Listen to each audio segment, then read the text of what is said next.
Hello साथियों, कैसे हो आप सभी। मैं हरवेंद्र एक बार फिर से आप सभी साथियों का अपने परिवार हर क्लासेस 24 में आपका स्वागत करता हूं। आज हम बात करेंगे आरआरबी ग्रुप डी 2025 के लिए बहुत ही महत्वपूर्ण यानी साइंस यानी विज्ञान के बहुत ही महत्वपूर्ण प्रश्न जो आपको जैसे केमिस्ट्री से भी देखने को मिलेंगे, उसके साथ साथ फिजिक्स से भी, उसके साथ बायोलॉजी से भी, यानी सभी से आपको देखने को मिलेंगे। आप इस वीडियो को बहुत ही ध्यानपूर्वक से देखें क्योंकि ये आपके लिए बहुत ही महत्वपूर्ण है। इसलिए सभी साथी इस वीडियो को बहुत अच्छे से देखें और साथ के साथ इन प्रश्नों को अपनी नोटबुक में लिखते जाएं, जिससे आप बाद में रिवीजन कर पाएंगे। और सभी साथी अपने परिवार हर क्लासेस 24 को जरूर सब्सक्राइब कर लें क्योंकि अपनी जैसे ही अगली वीडियो अपने यूट्यूब चैनल पर अपलोड होगी तो सबसे पहले आपको नोटिफिकेशन मिल जाएगी। तो सभी साथी अपने परिवार हर क्लासेस 24 को जरूर सब्सक्राइब कर लें क्योंकि ये आपके लिए बहुत ही महत्वपूर्ण वीडियो है जो आपके रेलवे ग्रुप डी एग्जाम के लिए यानी बहुत ही ज़रूरी प्रश्नों की वीडियो है। इसलिए सभी साथी एक बार इस वीडियो को शेयर कर दें और लाइक कर दें। अब हम बात करेंगे पहले प्रश्न के बारे में। डी टीपी एंड डीटीपी के उपयोग से रोकथाम होती है। ऑप्शन ए डिप्थीरिया का, ऑप्शन बी क्षय रोग का, ऑप्शन सी पोलियो का, ऑप्शन डी उपरोक्त सभी। आप इस प्रश्न का उत्तर बताएं।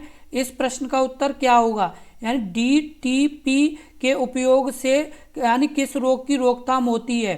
आप इस प्रश्न का उत्तर बताएं। इस प्रश्न का उत्तर क्या होगा?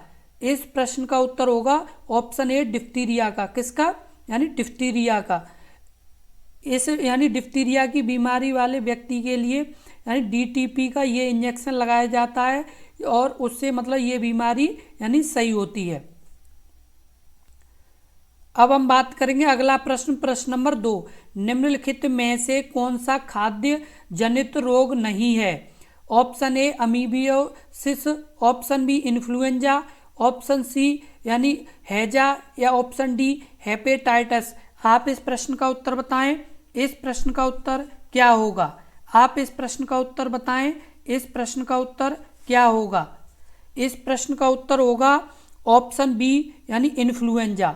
निम्नलिखित में से कौन सा खाद्य जनित रोग नहीं है? यानी कौन सा नहीं है? ऑप्शन बी इन्फ्लुएंजा नहीं है। और जैसे इन्फ्लुएंजा के मतलब जो सिम्टम्स जैसे पाए जाते हैं वो आपको इस यानी फोटो में दिखाई दे रहे हैं कि मतलब किस किस तरह से आपको मतलब इन्फ्लुएंजा के सिम्टम्स दिखाई देंगे कि आपको मतलब इन्फ्लुएंजा रोग है। अगला प्रश्न, प्रश्न नंबर 3। गठिया एक बीमारी है जो को प्रभावित करती है। यानी ऑप्शन ए गुर्दे को, ऑप्शन बी फेफड़े को, ऑप्शन सी जोड़ को या ऑप्शन डी मस्तिष्क को। आप इस प्रश्न का उत्तर बताएं। इस प्रश्न का उत्तर क्या होगा? यानी गठिया एक बीमारी है जो यानी को प्रभावित करती है। यानी आप इस प्रश्न का उत्तर बताएं। इस प्रश्न का उत्तर क्या होगा? यानी इस प्रश्न का उत्तर कमेंट बॉक्स में लिखें। इस प्रश्न का उत्तर क्या होगा? गठिया एक बीमारी है जो किसको प्रभावित कर दी है? यानी इसका सही आंसर होगा ऑप्शन सी यानी जोड़ को। यानी जो जैसे आपके जो मतलब जोड़ होते हैं उनमें मतलब पेन होता, क्या होता है? दर्द होता है। जैसे हाथों की मतलब उंगलियों के जोड़ और पैरों के घुटनों में, इस तरह की मतलब गठिया बीमारी यानी इनमें होती है। किस में होती है? जोड़। यानी ऑप्शन सी सही होगा। कौन सा सही होगा? ऑप्शन सी सही होगा। जैसे यानी हाथों में भी हो सकती है और आपके पैरों में भी यानी गठिया बीमारी हो सकती है। अगला प्रश्न, प्रश्न नंबर 4। विश्व एड्स दिवस हर साल कब मनाया जाता है? ऑप्शन ए 1 जनवरी, ऑप्शन बी 8 मार्च, ऑप्शन सी 1 दिसंबर, ऑप्शन डी 14 फरवरी। आप इस प्रश्न का उत्तर बताएं। इस प्रश्न का उत्तर क्या होगा? यानी विश्व एड्स दिवस हर साल कब मनाया जाता है? आप इस प्रश्न का उत्तर बताएं। इस प्रश्न का उत्तर क्या होगा? इस प्रश्न का उत्तर होगा ऑप्शन सी 1 दिसंबर।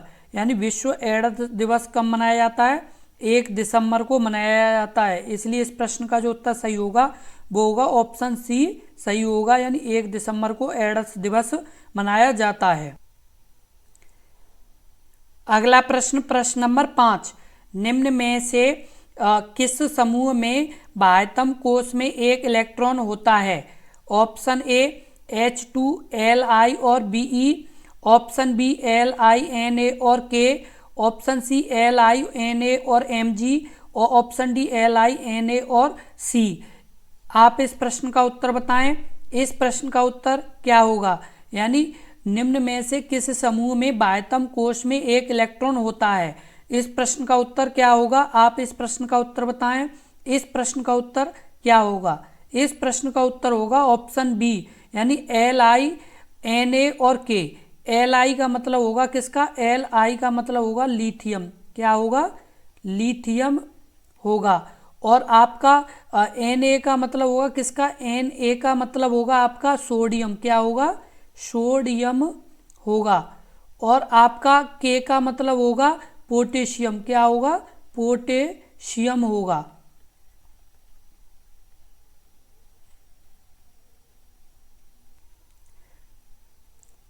अगला प्रश्न, प्रश्न नंबर 6, परमाणु बलों के सिद्धांत की खोज किसने की? Option A Hideki Yukawa, option B J.C. Bose, option C S.N. Bose, option D J.J. Thomson. आप इस प्रश्न का उत्तर बताएं। इस प्रश्न का उत्तर क्या होगा? परमाणु बलों के सिद्धांत की खोज किसने की थी? इस प्रश्न का उत्तर कमेंट बॉक्स में लिखें। इस प्रश्न का उत्तर क्या होगा? इस प्रश्न का उत्तर होगा ऑप्शन ए हिदेकी युकावा। क्या होगा? Option A Hideki Yukawa. अगला प्रश्न, प्रश्न नंबर 7, विकल्पों में उल्लिखित तथ्य में से कौन सा गुरुत्वाकर्षण के सार्वभौमिक नियम द्वारा समझाया नहीं गया है? आप इस प्रश्न का उत्तर बताएं। इस प्रश्न का उत्तर क्या होगा? आप इस प्रश्न का उत्तर बताएं। यानी वह बल जो हमें धरती से बांधे रखता है, या ऑप्शन बी ग्रहों के चारों ओर सूर्य की गति, या ऑप्शन सी पृथ्वी के चारों ओर चंद्रमा की गति, या ऑप्शन डी चंद्रमा और सूर्य के ज्वार भाटा। आप इस प्रश्न का उत्तर बताएं। इस प्रश्न का उत्तर क्या होगा? विकल्पों में उल्लिखित तथ्य में से कौन सा गुरुत्वाकर्षण के सार्वभौमिक नियम द्वारा समझाया नहीं गया है? आप इस प्रश्न का उत्तर बताएं। इस प्रश्न का उत्तर क्या होगा? इस प्रश्न का उत्तर सही होगा ऑप्शन बी, यानी ग्रहों के चारों ओर सूर्य की गति। क्या होगा? ग्रहों के चारों ओर सूर्य की गति। जैसे सूर्य है तो सूर्य के जैसे पृथ्वी मतलब चारों ओर घूमती है, उसके बाद मंगल घूमता है और आपका बुध घूमता है। ये सभी मतलब क्या करते हैं? ग्रहों यानी कि चारों ओर सूर्य की क्या होती है? गति, यानी गुरुत्वाकर्षण बल होता है। इसलिए मतलब पृथ्वी और ये सब मतलब सूर्य के चारों ओर घूमते हैं। अगला प्रश्न, प्रश्न नंबर 8, निम्न में से किस सिद्धांत के अनुसार कोई रॉकेट अंतरिक्ष में कार्य करता है? ऑप्शन ए संवेग संरक्षण का सिद्धांत, ऑप्शन बी द्रव्यमान संरक्षण का सिद्धांत, ऑप्शन सी ऊर्जा संरक्षण का सिद्धांत, या ऑप्शन डी गति संरक्षण का सिद्धांत। आप इस प्रश्न का उत्तर बताएं। इस प्रश्न का उत्तर क्या होगा? आप इस प्रश्न का उत्तर कमेंट बॉक्स में लिखें। इस प्रश्न का उत्तर क्या होगा? इस प्रश्न का उत्तर होगा ऑप्शन ए संवेग संरक्षण का सिद्धांत। यानी निम्न में से किस सिद्धांत के अनुसार कोई रॉकेट अंतरिक्ष में कार्य करता है? यानी किस सिद्धांत के अनुसार करता है? संवेग संरक्षण के सिद्धांत। अगला प्रश्न, प्रश्न नंबर 9, द्रव्यमान और वेग का गुणनफल क्या कहलाता है? ऑप्शन ए यानी संवेग, ऑप्शन बी उत्क्षेप, ऑप्शन सी बल, या ऑप्शन डी दाब। आप इस प्रश्न का उत्तर बताएं। इस प्रश्न का उत्तर क्या होगा? यानी द्रव्यमान और वेग का गुणनफल क्या कहलाता है? इस प्रश्न का जो उत्तर सही होगा वो होगा ऑप्शन ए, यानी संवेग। क्या कहलाता है? संवेग। यानी इसका जो फॉर्मूला होता है वो होता है P बराबर mv। क्या होता है? P बराबर mv होता है। जैसे P का मतलब जैसे P अनुपात मोमेंटियम, m मतलब m अनुपात यानी मास, और v अनुपात यानी वेलोसिटी। क्या? P यानी मोमेंटियम, m मास और v यानी वेलोसिटी। अगला प्रश्न, प्रश्न नंबर 10, सर्वात्रिक गुरुत्वाकर्षण नियतांक G की खोज किसने की थी? ये वेरी इंपॉर्टेंट प्रश्न है। किस तरह का? वेरी इंपॉर्टेंट प्रश्न है। इस प्रश्न को अपनी नोटबुक में जरूर लिख लें और इस प्रश्न का उत्तर बताएं। इस प्रश्न का उत्तर क्या होगा? ऑप्शन ए एंटोनी लॉर्टर Lavoisier, option B Isaac Newton, option C John Dalton या ऑप्शन डी हेनरी कैवेंडिश। आप इस प्रश्न का उत्तर बताएं। इस प्रश्न का उत्तर क्या होगा, यानी सार्वत्रिक गुरुत्वाकर्षण नियतांक जी की खोज किसने की थी। आप इस प्रश्न का उत्तर कमेंट बॉक्स में लिखें। इस प्रश्न का उत्तर क्या होगा, इस प्रश्न का जो उत्तर सही होगा वो होगा ऑप्शन डी हेनरी कैवेंडिश। किसने की थी, सार्वत्रिक गुरुत्वाकर्षण नियतांक जी की खोज हेनरी कैवेंडिश ने की थी। ये आपके जैसे हेनरी कैवेंडिश हैं, इन्होंने ही यानी आपके जी की खोज की थी। किसकी, गुरुत्वाकर्षण नियतांक की खोज किसने की थी, इन्होंने हेनरी कैवेंडिश ने की थी। इस तरह की वीडियो देखने के लिए अपने परिवार हर क्लासेस 24 को जरूर सब्सक्राइब कर लें, क्योंकि इस तरह के ही बहुत ही महत्वपूर्ण प्रश्नों की वीडियो आपने हर क्लासेस 24 पर अपलोड की जाएंगी, जो आपके रेलवे ग्रुप डी 2025 एग्जाम के लिए बहुत ही महत्वपूर्ण होंगी। तो सभी साथी अपने परिवार हर क्लासेस 24 से लगातार जुड़े रहें और इस तरह के ही प्रश्नों के वीडियो आपके हर क्लासेस 24 पर अपलोड की जाएंगी। तो सभी साथी अपने इस परिवार से लगातार जुड़े रहें और साथ के साथ अपने साथियों को भी जोड़ें, क्योंकि अपने इस परिवार हर क्लासेस 24 बहुत ही महत्वपूर्ण वीडियो अपलोड की जाएंगी, जो आपके रेलवे ग्रुप डी एग्जाम में वही प्रश्न ज़्यादातर पूछे जाएंगे। उन्हीं प्रश्नों की वीडियो अपने इस हर क्लासेस 24 चैनल पर अपलोड की जाएंगी। इसलिए सभी साथी इसे ज़रूर सब्सक्राइब कर लें और शेयर कर दें। जय हिंद, जय भारत।